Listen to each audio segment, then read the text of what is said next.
Barns, you know, that big red building with farm animals, where you would disappear into every summer for hours at a time. So did you know that barns aren't just used for farm animals any longer? And to help shed light onto that question, I have Chris Mcdonald from Barnes with us today. Chris, how you doing? Doing real good, Ken. Great, awesome. I'm glad you could be here with us. So Chris, I get questions every day that I thought maybe you could help answer. Certainly. Can you describe the kind of barns that you carry? Yeah, that's not a problem. It's we've got them in all shapes and sizes. The primary shape, you've got two shapes to it. That is the classic barn with the more rounded edges, and then you have the barn, horse barn, which has got a more angular look to it, a more peak look to it. And like I said, they come in all different kinds of sizes and shapes as far as, do you want one side enclosed? Do you want two sides enclosed? Do you want it just open in the middle? Do you want to put in stalls? And these are all metal. They're all steel frame, all steel exterior metal. There's three different roof types. You've got your regular style, which has a more rounded look to it. The eave actually kind of rolls over the top of the leg about 6 or 8 inches. Then we have the boxed eave, which is a style where it's looks more like a house. It's got an overhang on it about 6 inches on each side. And then you have our vertical roof, which is the exact same profile as the boxed eave, but the difference is that the panels run from the peak to the eave, so they're running vertically. And that's one of my favorites, and I'll tell you why, is because it allows all that water and debris to roll off so it doesn't hang up there on the ribs.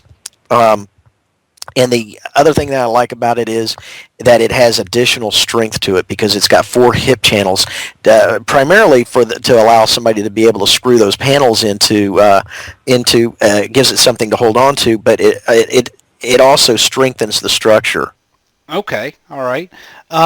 And what's as far as sizes go? You said it's pretty much all sizes, but what's the biggest barn that you know of that you guys have constructed, or? Well, the biggest one that we've done so far has been a 54-foot wide, and that's what that is that's got 2 side lean-to components to it, which are 12-foot wide, and then a big 30-foot wide section in the middle that was 12 foot tall in the middle, and then it went for 82 feet.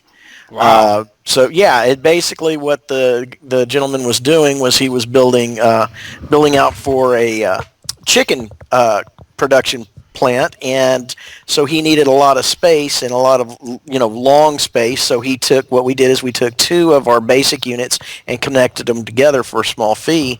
So as you can see, you can go as long as you want on these. Okay, you just keep connecting and building out. Okay. Exactly, right. just kind of like Legos. Okay. How long have you been providing barns for the area?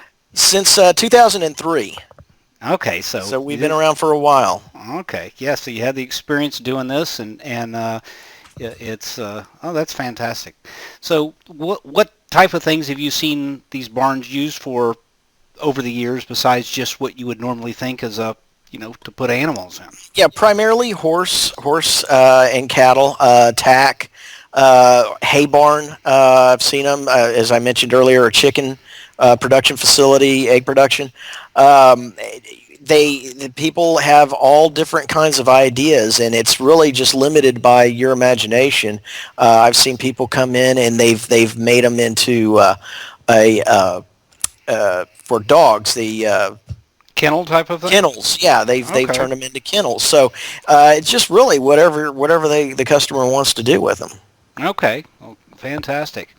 So if somebody's ready to get started, what do they need to do? Well, first thing they need to do, obviously, is to pick up the phone and give us a call.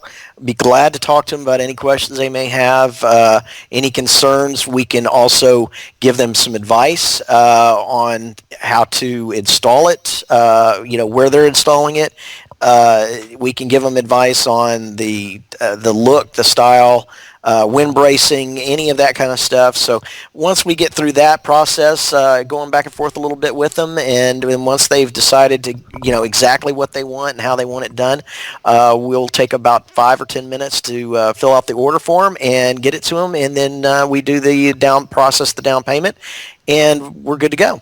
Okay, so as far as the installation, that's something that you guys do, right? Exactly. The prices that we give include delivery, free delivery, and installation. Okay. Wow, that's great. Okay, and from the time that the order's placed, how long does it take before it gets installed? Generally, it takes about 2 to 4 weeks. It just depends on exactly where you're at. I've seen it happen earlier, but really no longer than 4 weeks. It's generally right around the 2-3 week area. All right, fantastic. Well, that pretty much sums it up as far as the questions that I've seen come through. And anyway, I appreciate your time very much, and I'm sure we'll be talking to you again soon. Absolutely. Thanks a lot, Ken. Anytime. Take care. Bye-bye. All right. Bye.